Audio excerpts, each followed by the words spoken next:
We begin at 6 again with a developing story on Spokane South Hill. Good evening and thanks for joining us. I'm Casey Lund. A knife-wielding man shot dead by a Spokane police officer early this morning.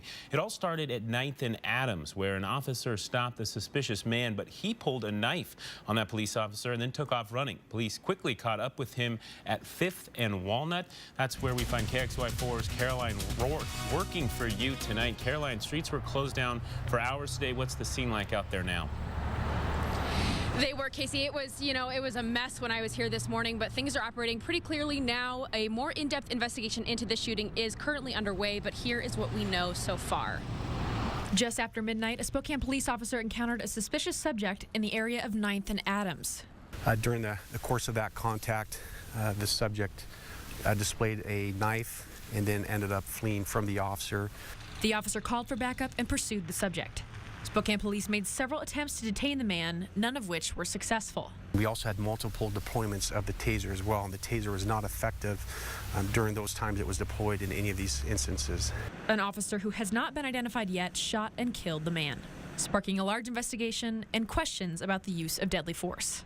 If you do get in the unfortunate situation where you have to use deadly force, that deadly force is only to be used to stop the threat. Spokane Police Chief Craig Meidel says this exact area is notorious for break-ins, and the officer involved was proactively patrolling the neighborhood. This area of Cannon Hill is what we call a hot spot.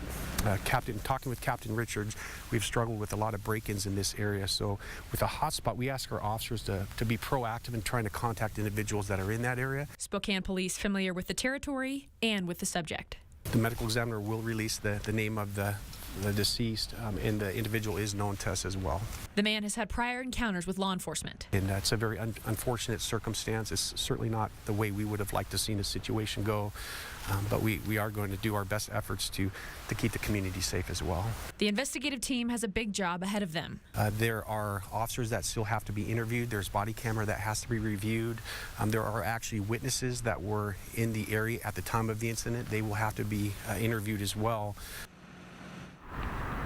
Now, this is all preliminary information. Chief Meidel told us that there is more information, but that will not be made available to us until all parties involved and all witnesses have been interviewed, and the medical examiner, will release the name of the deceased man. As soon as we know, you'll know. Reporting in downtown Spokane, Caroline Rourke, KXLY4 News.